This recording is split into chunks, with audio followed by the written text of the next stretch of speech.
Welcome to Funny Story Time, where the jokes write themselves, unfortunately. If this episode makes you giggle, snort, or question reality, hit that like and subscribe button. Episode 5835. The cat led a rebellion against the dog. This should be good.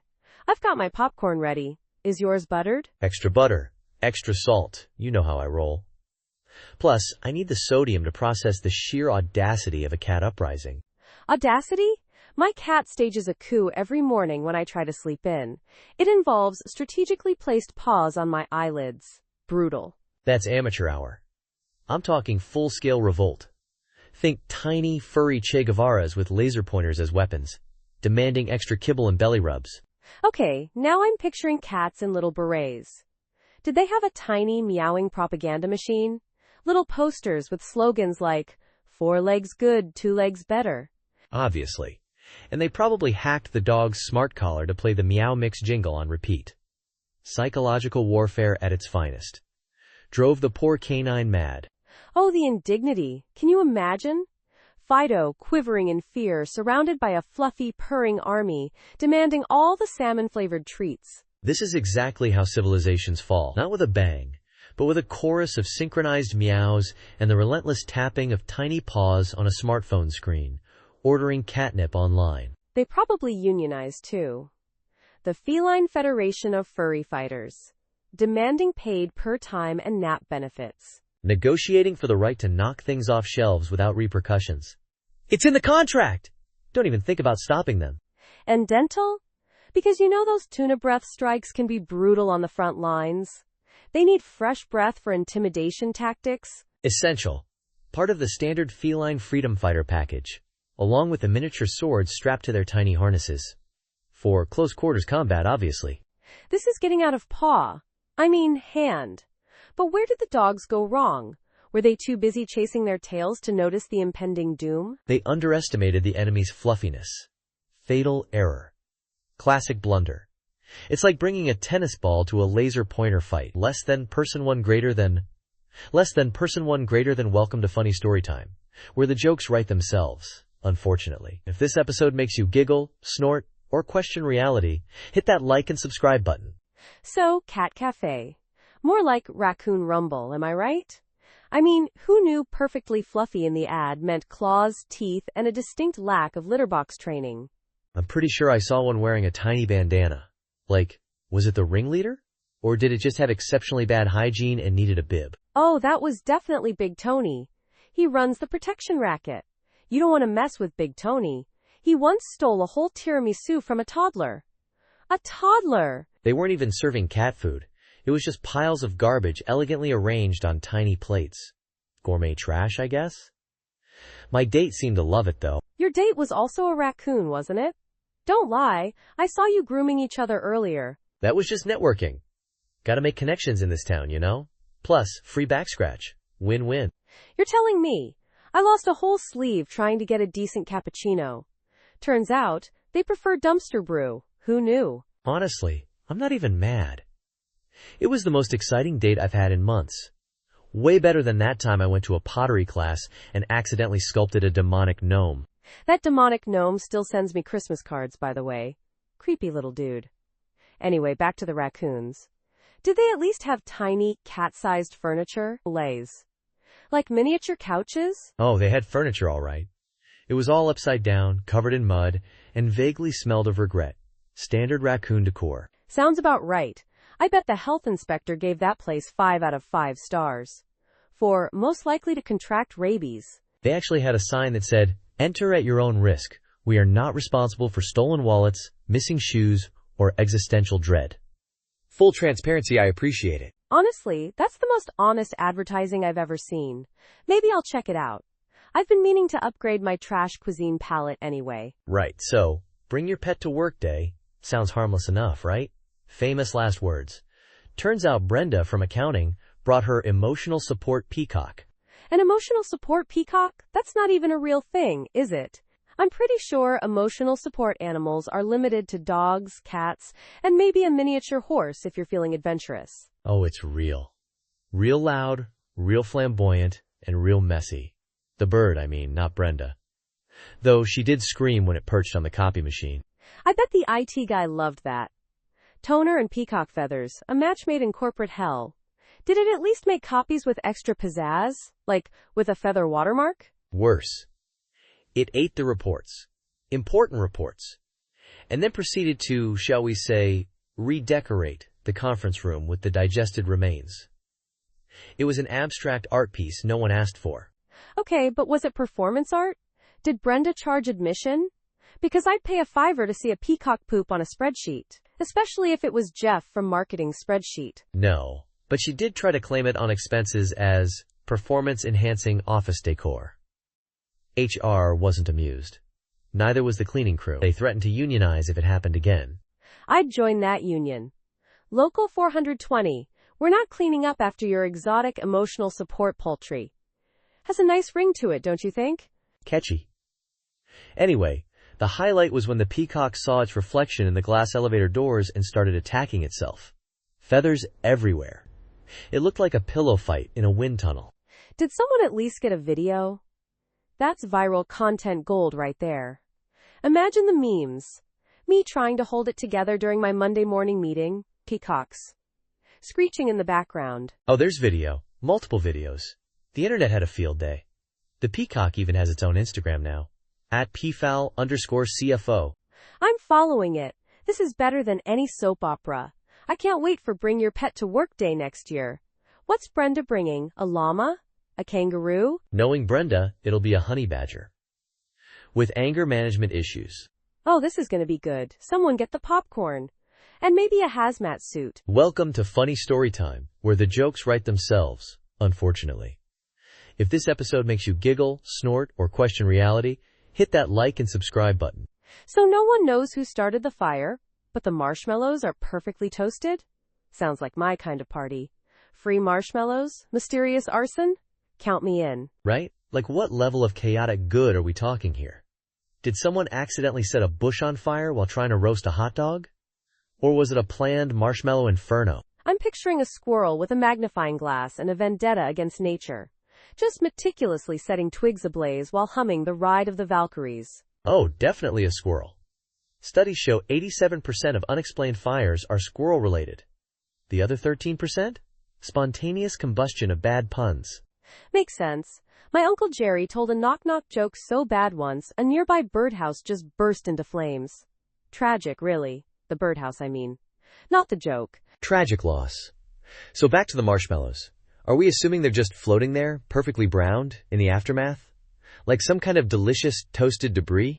They're suspended in midair, gently rotating, radiating warmth and a subtle hint of vanilla.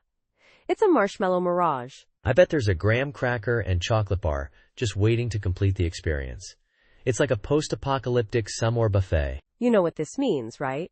We need to find the source of the fire, not to extinguish it, but to learn their marshmallow toasting secrets. Absolutely. Whoever started this fire is clearly a culinary genius disguised as a pyromaniac. We must learn from the master.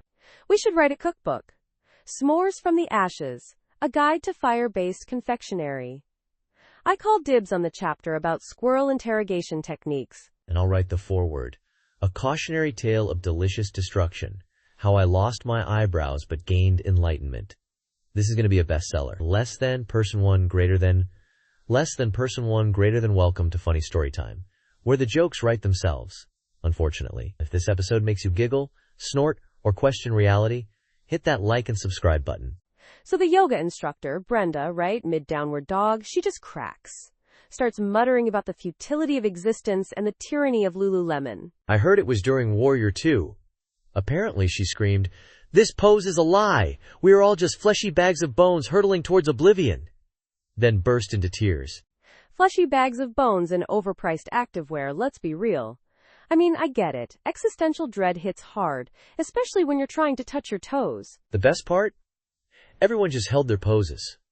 Like frozen in a tableau of bewildered serenity.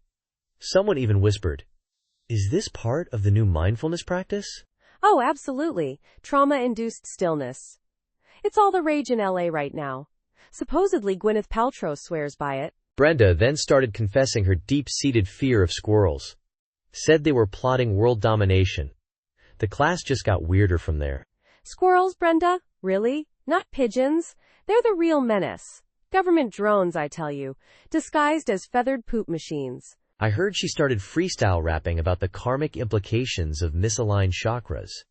It was an experience. Was it better than that time a goat wandered into hot yoga and ate everyone's mats? Because that was peak chaotic energy. Definitely a contender. Although, the goat incident lacked the existential dread of Brenda's squirrel conspiracy theories. It was more of a what the actual heck kind of vibe. True. You know, I'm starting to think Brenda might be onto something. Have you ever really looked at a squirrel? Those little eyes?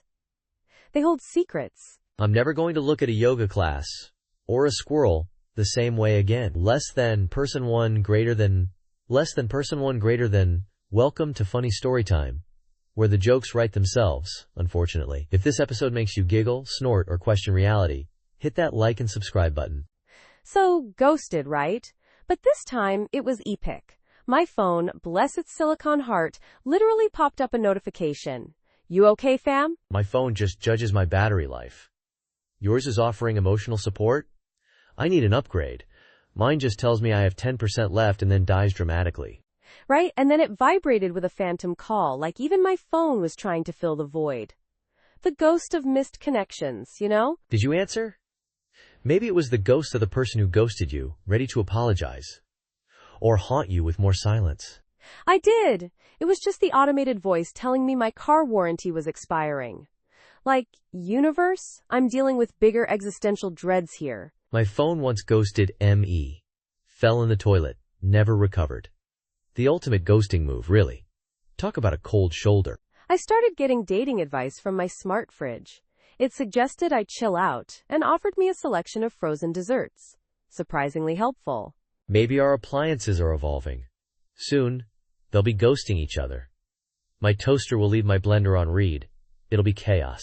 My Roomba started avoiding my bedroom after I accidentally ran over a sock. Now it just passively aggressively cleans the hallway, judging me. They're learning from us. Clearly. This is how the robot uprising starts. Mark my words. It begins with ghosting. I'm starting a support group for people ghosted by their technology. It'll be called Seriously Single. Wait, so our family therapist, Dr. Fillmore, the guy who wears a tie-dye lab coat, took a leave of absence? For what? Existential dread? Brought on by our holiday fruitcake tradition? Apparently, it was the interpretive dance we did at his birthday party that pushed him over the edge. He said something about violating the sacred space of therapeutic neutrality, whatever that means. I thought he was digging the interpretive dance of Grandma's dentures falling into the mashed potatoes. It was avant-garde. Avant-garde or a cry for help? Hard to say. I mean, we used real mashed potatoes. And borrowed dentures. From a neighbor. Without asking. Art demands sacrifices. Plus, Mrs. Higgins wasn't using them. She blends her food. Don't judge our artistic process. Okay, point taken. But now we're therapist-less, and Uncle Jerry keeps trying to hypnotize me into thinking I'm a chicken. He says it's exposure therapy. See? We need Dr. Fillmore. At least he'd charge us by the hour for that kind of crazy, rather than just cornering us at family dinners. Buck, bug, gak. Maybe we should try a new therapist. One who specializes in families who use root vegetables as performance art. And maybe hypnotism, just in case. Good thinking. But where do we find a therapist who isn't freaked out by mild acts of theatrical absurdity? Maybe someone who enjoys interpretive dance while juggling chainsaws. You know, I saw a listing for a holistic life coach who offers goat yoga and primal scream sessions. Could be a good fit. Goat yoga? Oh, this I gotta see. Book it. It can't be any weirder than what we're already dealing with. And frankly, my chakras could use some realigning. Plus, the goats are probably cheaper than dentures. And less likely to sue. Exactly. Think of the interpretive dance possibilities. Though, maybe we hold off on the mashed potatoes this time. Agreed. We'll stick with carrots. They're less messy. And maybe slightly less offensive to throw at a goat. Probably. Welcome to Funny Storytime, where the jokes write themselves, unfortunately. If this episode makes you giggle, snort, or question reality, hit that like and subscribe button. So, a triangle solo. The most dramatic of all instrument solos. More dramatic than a drum solo during a power ballad. Oh, absolutely. Drum solos are emotional, sure, but a triangle solo? That's existential dread set to a high-pitched Pimselding. Imagine, the spotlight narrows, the band fades into the background, and Brenda steps forward, triangle aloft. You could hear a pin drop, or maybe just a faint time biding. And the crowd's going wild. Throwing roses, lighter fluid, the usual. But Brenda? Lost in the music, eyes closed, just times her way to another dimension. But then, disaster. Mid-solo times clatter. The triangle slips, bounces off the drummer's head, and lands in the bass drum. Silence. Turns out the drummer, Dave, had Pime's perfect pitch, and Brenda's triangle playing was 2 hertz off. Drove him insane. The band imploded. Their lead singer, a mime named Marcel, tried to communicate the band's feelings through interpretive dance, but everyone just thought he was having a seizure. The end. And that, kids, is why triangle solos are banned in 27 states. It's just too much power for one instrument. Truly tragic. They were so close to making it big. Their hit single, Triangle of Love, was about to drop. Now it's just a sad footnote in musical history. I heard they're reforming, though. Apparently Brenda mastered the triangle and can now play it within a 0.5 hertz margin of error. Dave wears earplugs now. Progress! Good for them. The world needs more triangle-centric music. Maybe next time they'll add a cowbell solo for extra flair. Now that would be groundbreaking. Welcome to Funny Storytime, where the jokes write themselves, unfortunately. If this episode makes you giggle, snort, or question reality, hit that like and subscribe button. So Kevin's prank was replacing the office water with pickle juice, right? And somehow, this made him Employee of the Month? Apparently, everyone loved it. They thought it was a quirky wellness initiative. Sales went up 300% that week. Turns out, pickle juice enhances deal-closing charisma. Deal-closing charisma? Is that even a thing? I mean, I love pickles, but I wouldn't trust someone who smells like a dill pickle to handle my finances. See, that's where you're wrong. Stockbrokers are now gargling pickle brine before big meetings. It's the new power move. There are even pickle-scented business cards. Pickle-scented business cards? Okay, now I'm picturing CEOs throwing pickle jars at each other during negotiations. Take that, Johnson. Dill IGHTFUL offer, but no deal. Don't forget the annual Pickle Pitch competition, where entrepreneurs pitch their ideas while submerged in a vat of pickles. It's brutal. And Kevin's just sitting there, in his pickle juice-stained shirt, being crowned the king of pickles. Life is weird. Weirder still. HR implemented mandatory pickle breaks. 3 times a day, everyone has to chug a shot of pickle juice. Productivity has never been higher. Or smellier. I bet Kevin's regretting not patenting pickle power. He could have been a millionaire. Instead, he's just Employee of the Month. The irony stings, doesn't it? Like a pickle. The worst part? He hates pickles. The whole thing started because he was trying to get fired. Oh, the sweet, delicious agony. This story is a real pickle. Welcome to Funny Storytime, where the jokes write themselves, unfortunately. If this episode makes you giggle, snort, or question reality, hit that like and subscribe button. Episode 5835, Part 10. 1,000 Spoons and No Fork. It's like the universe is mocking my inability to twirl spaghetti. I ordered a single steak dinner. A times single times steak. Why would I need 1,000 spoons? Is this some sort of weird cutlery-based loyalty program? Maybe the restaurant thought you were a dragon. You know, hoarding spoons like a tiny metallic treasure. My preciouses! I could open a soup kitchen. A very shallow soup kitchen. We'd only serve things you can eat with a spoon.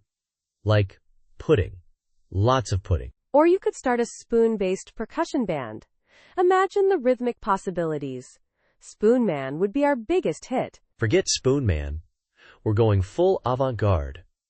We'll be the Spatula Symphony Orchestra, clinking and clanking our way to musical infamy. I'm picturing 1,000 spoons glued to a giant rolling pin. It's a modern art masterpiece. We'll call it Spoonzilla. And who needs a fork when you've got 1,000 spoons? I'll just weld them together into a giant spork. Problem solved. You know, statistically speaking, at least one of those spoons has to be a fork in disguise. It's just probability. I've checked every single one. They're all spoons. Regular, shiny, utterly useless without a fork spoons. This is a conspiracy. Big Spoon is behind this. Call the restaurant. Demand answers. Demand a fork. This is an outrage of utensil-based proportions. I did. They said, and I quote, "Sir, this is a Wendy's."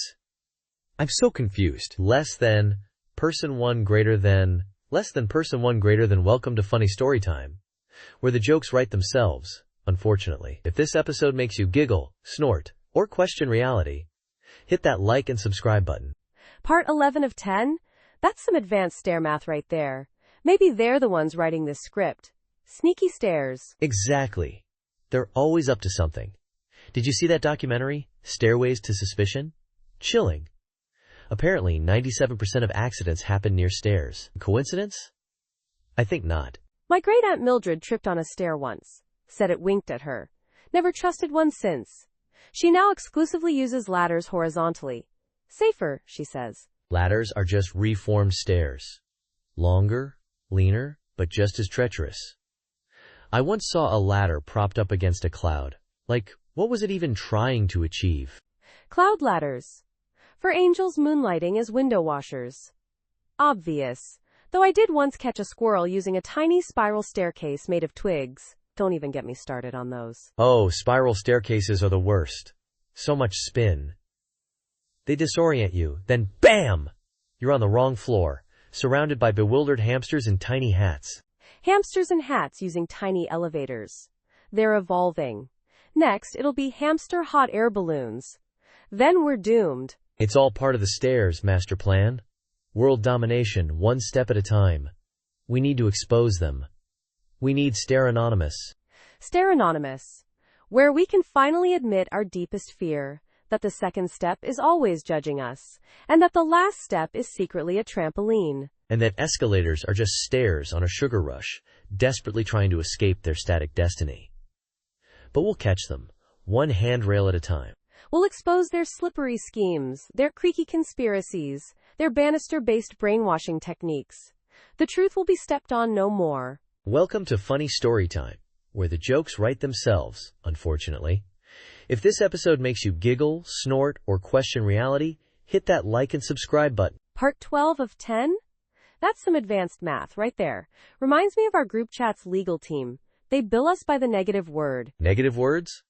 Like, they charge you less the more you insult them? That's an interesting business model. I should try that with my landlord. No, see, they invented anti-words. Like, the opposite of good isn't bad, it's blimble. Costs extra. My phone bill is astronomical. Blimble? Is that even a word? My group chat just uses emojis. We've got a whole subcommittee dedicated to deciphering eggplant and peach combinations. Oh, amateur hour.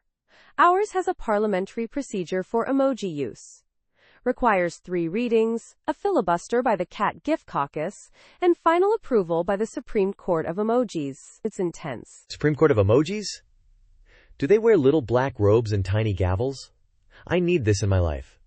I'm picturing Judge Judy slamming down a tiny gavel on a crying, laughing emoji. Actually, they wear those inflatable sumo suits. Adds to the gravitas, you know? Plus, excellent for bouncing dissenting opinions out the window. Makes sense. So, what happens when someone uses a forbidden emoji, like the dreaded paperclip? Exile. Straight to the island of misfit emojis. No Wi-Fi. Forced to communicate solely through chain letters. It's brutal. Chain letters made of paperclips? The horror! We should start a support group for these emoji refugees. Already exists. It's called Clippy's Revenge. They meet Tuesdays, but attendance has been low. Paperclips aren't very good at origami, apparently, so getting to the mainland is tough. Origami boats made of paperclips? Now that's an Olympic sport I'd watch. Less than person one greater than welcome to Funny Storytime, where the jokes write themselves, unfortunately. If this episode makes you giggle, snort, or question reality, hit that like and subscribe button. Episode 5835. Part 13 out of 10? That's some advanced math right there. Are we sure this isn't a library fine calculation gone wrong? Maybe the library banished him to the 13th dimension for his whispering crimes. They have stricter rules there, you know. No breathing too loudly. No existing after 3 p.m. Excessive whispering, you say? My grandma whispers louder than a foghorn in a hurricane. She once whispered the recipe for meatloaf to me from across a football field. I bet he was whispering spoilers for the library's book club. The butler did it, but in a hushed, drawn-out, incredibly annoying way. Or maybe he was just reciting the Dewey Decimal System really, really quietly. That's a crime against organization, not silence. Imagine the librarian's passive-aggressive notes. Sir, your whispering has exceeded the recommended daily allowance of 0.0001 decibels. They probably had a whisper measuring device, a whispermometer, calibrated to detect even the rustle of a thought. I heard he was banned for whispering the secrets of the universe. Turns out the universe prefers shouting. Who knew? Maybe he was whispering sweet nothings to the books, trying to woo war and peace. That could get messy. My theory. He wasn't whispering. He was communicating with squirrels telepathically, and they were just really loud in his head. Next week on Funny Story Time, he gets banned from the squirrel sanctuary for excessive telepathy. Stay tuned, folks. It's gonna be nutty. Less than person one greater than. Welcome to Funny Story Time, where the jokes write themselves, unfortunately. If this episode makes you giggle, snort, or question reality, hit that like and subscribe button. So, interpretive dance and fire for a class presentation? What could possibly go wrong besides, everything? I heard Brenda chose the French Revolution as her topic. Can you imagine the Reign of Terror? With jazz hands? Oh, it was more than jazz hands. There were ribbons, and someone dressed as Marie Antoinette with a baguette for a scepter. It was a whole thing. A baguette scepter. That's commitment to the bit. Did she at least eat the scepter afterward? Asking for a friend. She tried, but the glitter made it inedible. Then the fire dancing started. Apparently the fire represented the burning of tax documents? I don't know, I was too busy ducking. Tax documents? So? Not the storming of the Bastille? My disappointment is immeasurable, and my day is ruined. The storming of the library happened, though, when the sprinkler system went off because of the fire dancing. Books everywhere. Wait, so they set off the sprinklers during a fire dance about taxes, which was supposed to be about the French Revolution? This is peak performance art. And then, the principal came in dressed as Napoleon. He claimed it was his civic duty to restore order. He slipped on a baguette, though. Of course he did. This is exactly why I pay my taxes. So I can fund this level of educational chaos. It was declared a tie with the interpretive dance of the American Revolution, where Paul Revere was played by a chihuahua in a tiny tricorn hat. A chihuahua? As Paul Revere? Okay, now I'm convinced we live in a simulation, and someone's just messing with the code. I'm pretty sure the chihuahua's rider tripped over a fire dancer's ribbon, too. It was a real domino effect of historical inaccuracies. Sounds like a typical Tuesday at school, then. Next week, the War of 1812, but with interpretive yodeling. Oh dear God, please no. My ears are still recovering from the baguette scepter glitter incident. Welcome to Funny Story Time, where the jokes write themselves, unfortunately. If this episode makes you giggle, snort, or question reality, hit that like and subscribe button. So, part 15 of 10? This is already weirder than that time I found a squirrel using my dentures as a hammock. Exactly. It's like those Russian nesting dolls, but instead of dolls, it's plot holes filled with cookie crumbs and shattered Tupperware. See, I always suspected Tupperware had a secret life. They probably migrate south for the winter, leaving only crumbs in their wake. Oh, absolutely. Scientists say 98% of missing Tupperware is actually just on vacation. The other 2% got eaten by cookie monsters, who clearly have refined palates. Refined palates and iron stomachs. Imagine the digestive fortitude it takes to break down high-density polyethylene. They're probably bioluminescent now. Glowing cookie monsters. That's the plot twist for part 16. Write that down. This is gold. We should sell this to Hollywood. They'll eat it up, pun intended. Speaking of eating things up, where did my lunch go? Was it in Tupperware? Oh no. You didn't. Did a glowing cookie monster just steal your lunch? We need security footage. This is bigger than the cookie caper. I think it was Brenda from accounting. She always gives me the side eye when I bring tuna sandwiches. Brenda from accounting? The plot thickens. This is like a Scooby-Doo episode on psychedelic mushrooms. I knew I shouldn't have trusted her with my Tupperware. It was a limited edition. Limited edition Tupperware? Now we're talking. That's motive. We're cracking this case wide open, or at least cracking open another bag of cookies. I'm gonna need more cookies to get through this. And maybe a hazmat suit, in case I encounter a bioluminescent cookie monster. Welcome to Funny Story Time, where the jokes write themselves, unfortunately. If this episode makes you giggle, snort, or question reality, hit that like and subscribe button. Right, so, romantic picnic? Check. Gingham blanket? Check. Gourmet sandwiches? Aggressively defended from a rogue squadron of Canada geese? Double check. See, I always pack a badminton racket for picnics. Less for sport, more for goose battling. It's a surprisingly effective deterrent. Badminton racket? Amateur. I bring a full suit of armor and a trained falcon. You know, for the really times romantic occasions. Oh, so you're times that times couple.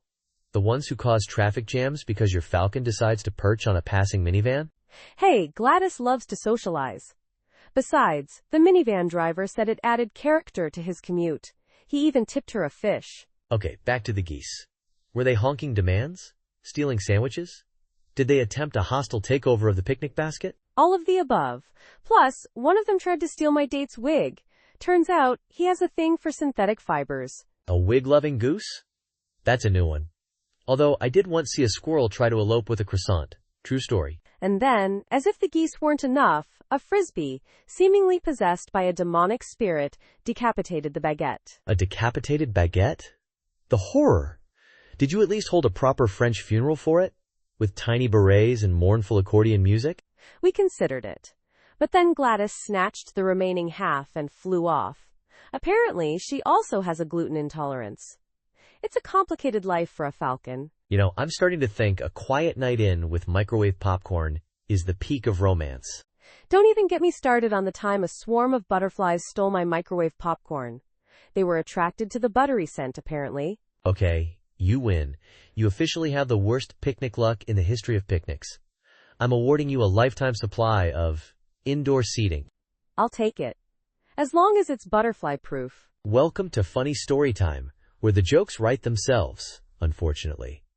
If this episode makes you giggle, snort, or question reality, hit that like and subscribe button. So they replaced the office coffee with decaf.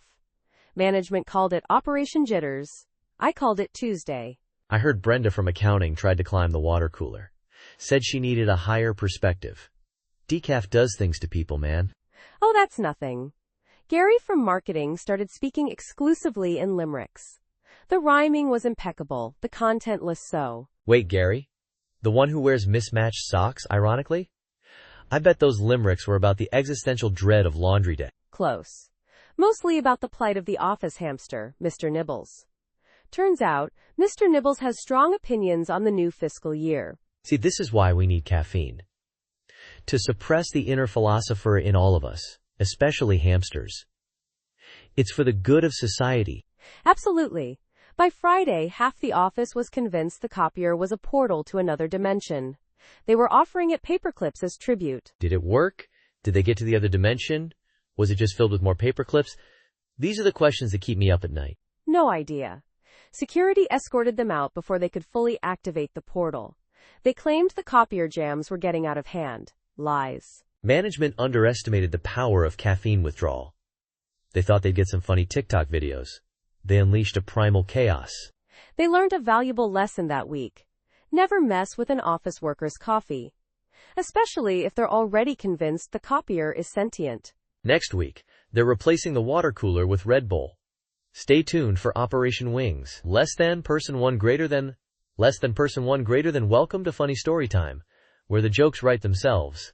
Unfortunately, if this episode makes you giggle, snort, or question reality, hit that like and subscribe button. Episode 5835, Part 18 out of 10?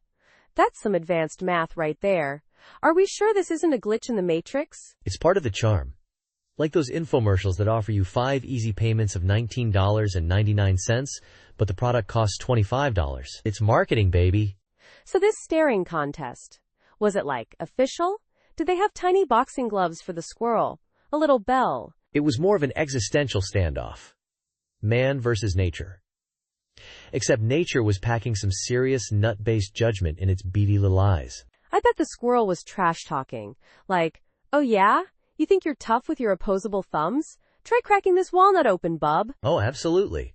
And the squirrel kept blinking sideways, which is apparently some hardcore psychological warfare in the rodent community. Totally threw our guy off. I heard squirrels train for these things. Like, they stare at leaves blowing in the wind for hours. Builds up their stamina. Makes sense.